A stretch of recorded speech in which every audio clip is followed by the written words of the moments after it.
Dans cette vidéo, on va expliquer comment fonctionne l'intégration par parties. L'idée, c'est que si on veut intégrer un produit, par exemple x fois e de x, idéalement il faudrait une primitive de x fois e de x. Le problème, c'est qu'une primitive d'un produit, c'est un peu galère à obtenir. Parce que quand on a un produit de deux fonctions, si on le dérive, on n'a pas juste u' fois v', et si c'était le cas, on aurait juste à primitiver ce bloc, mais on a un truc un petit peu plus compliqué qui est u'v plus uv'. Du coup, on va pas pouvoir juste primitiver terme à terme le produit, et il va falloir trouver une autre astuce, et c'est ça le principe de l'intégration par partie. L'idée, c'est que si je veux intégrer mon produit u fois v' sur un segment AB, du coup, je peux écrire que ça va être l'intégrale sur AB de u'v plus uv', et en fait, à gauche, l'intégrale de la dérivée de u fois v, ça va être justement la dérivée, la fonction u fois v évaluée en A et en B. Et de l'autre côté, je peux décomposer mon intégrale en deux, avec l'intégrale de u'v plus l'intégrale de uv'. Et en fait, mon x fois e de x, je vais essayer de le voir comme un de ces deux termes, parce que si jamais ça je le vois, mettons, comme u'v, et que j'arrive à intégrer uv' facilement, et en fait, u'v, ça sera ce que je cherche, u fois v', je saurai l'intégrer, et u fois v à évaluer en A et en B, là, il n'y a pas de difficulté, parce qu'il n'y a pas besoin de calculer une primitive, du coup, on saura s'en sortir.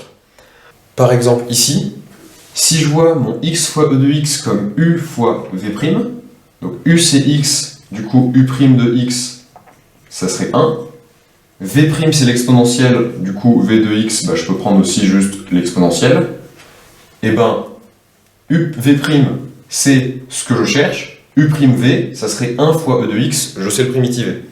Et du coup je vais pouvoir primitiver tout ça.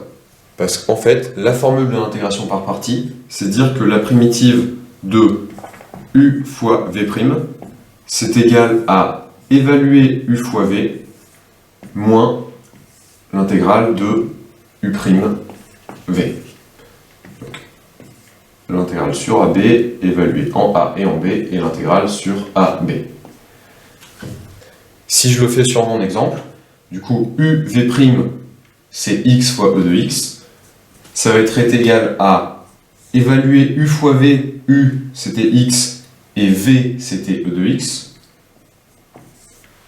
entre 0 et 3, moins l'intégrale de u'v, u' c'est 1, v c'est e de x, donc 1 fois e de x entre 0 et 3. Ça, je sais le calculer, c'est juste évaluer en 3 moins évaluer en 0, donc ça me donne 3 e de 3 moins 0 e de 0, et moins cette intégrale, et cette intégrale, le fois 1, en fait, il apporte pas grand chose, donc j'ai juste à intégrer exponentielle, et là, j'ai plus de produit, du coup je sais faire. Une primitive, ça va être juste exponentielle. Et du coup, je me retrouve ici à 3e de 3, moins 0, moins ici e de 3 moins e de 0, on évalue en 3, puis on évalue en 0. Du coup, ça fait 3e de 3 moins e de 3, ça va me faire 2e de 3, moins plus e de 0, donc plus 1.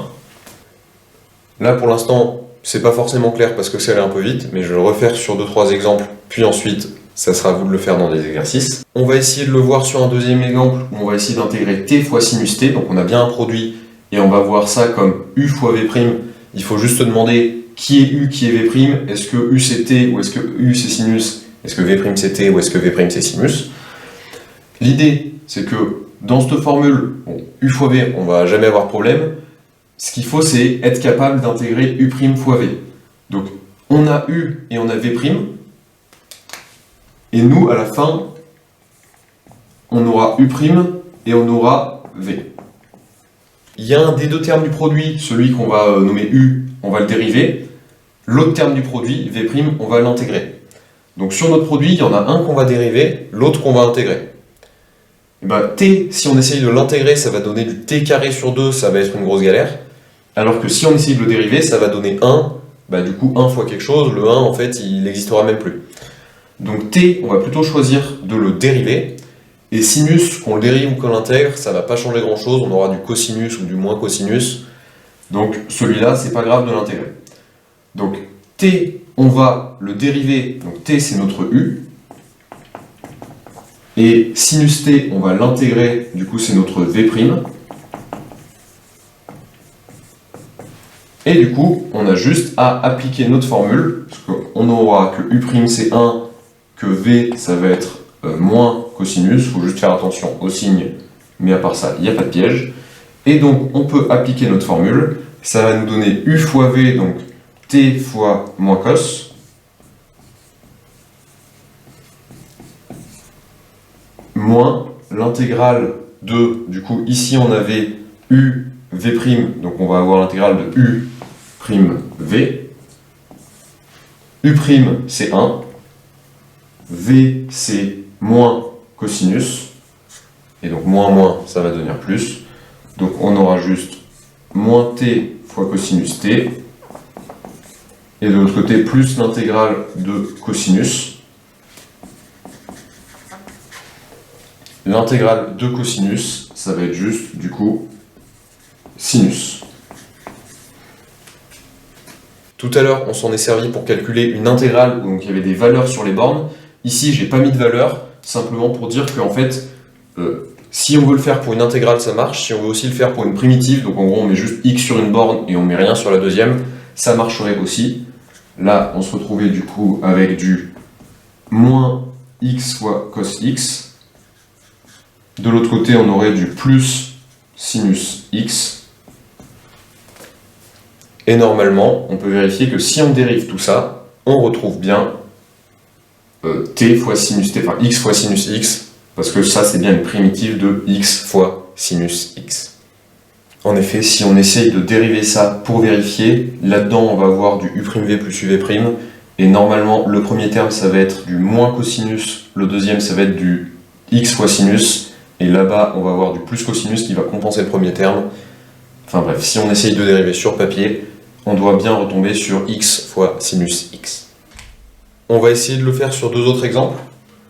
On va faire d'abord avec t carré fois exponentielle t, et on va se mettre entre 0 et 3. Donc ici, le t carré, si on le dérive, ça devient 2t, ça va être un peu plus simple, alors que si on le dérive, la puissance va augmenter, ça va être galère. L'exponentielle, qu'on le dérive ou qu'on l'intègre, ça change rien. Donc t carré, on va l'intégrer, e de t, on va le primitiver. Donc on a u, ça va être t carré, v', ça va être e de t. U, quand on va le dériver, ça va donner 2t, v, quand on va l'intégrer, ça va rester la même chose. Donc ça nous donne u fois v, c'est-à-dire t carré e de t, moins l'intégrale de, nous on avait uv', bah, ça va nous donner du coup u' fois v, donc 2t e de t dt. Le premier bloc, ça va donner t au carré, donc 9 e de 3, moins 0 au carré fois quelque chose, donc moins 0. Et ensuite, il nous reste moins 2, moins l'intégrale de 2t e de t. Le x2, en fait, il sert pas à grand chose, je vais le sortir devant pour juste pas qu'il me fasse faire une erreur inutilement. t.e de t. Et ça, comment est-ce que je vais faire pour le calculer, parce que j'ai encore un produit? Ben, en fait, je peux juste refaire la même chose. Je peux refaire une intégration par partie, IPP, intégration par partie, où je vais avoir mon t et mon e de t. Mon t, je vais le dériver, ça va me donner 1. Mon e de t, je vais le primitiver, ça va me donner e de t. Donc je vais avoir t fois e de t moins l'intégrale de 1 fois e de t dt, à chaque fois entre 0 et 3. Et en fait, cette quantité, c'était exactement l'exemple de tout à l'heure. Du coup, on pourrait réutiliser le fait qu'on l'a fait tout à l'heure. Donc, normalement, tout à l'heure, on avait trouvé que ça, c'était 2e au cube moins, plus 1, pardon.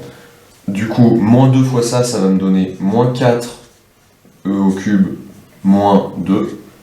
Ici, j'avais 9e au cube moins tout ça. Du coup, normalement, je devrais avoir 5e au cube moins 2. Le dernier exemple qu'on va faire, ça va être essayer de trouver une primitive du logarithme népérien. Donc là, j'ai mis qu'une borne à la fin, donc je vais juste chercher une primitive. Bah, ici, là, on n'a pas de produit, alors que nous, dans notre formule, on veut un produit. bah c'est pas grave. Pour avoir un produit, on va juste rajouter un petit x1. Maintenant, on a à choisir qui est-ce qu'on dérive, qui est-ce qu'on intègre dans le produit. Le logarithme népérien, bah justement, on ne sait pas l'intégrer, donc on va être obligé de le dériver. Donc, celui que je dérive, ça va être mon logarithme népérien. Quand je le dérive, ça va me donner 1 sur t.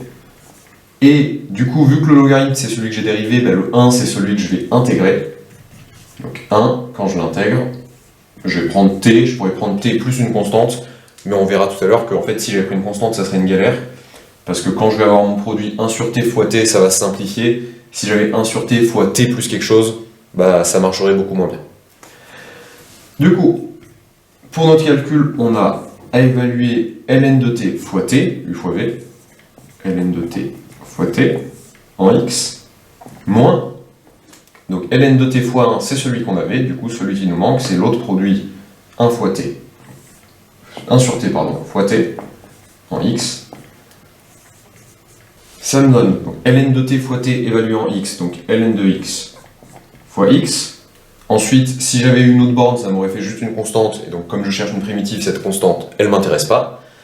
Et moins, là j'ai à intégrer 1 dt, c'était un t, ici c'était pas un x.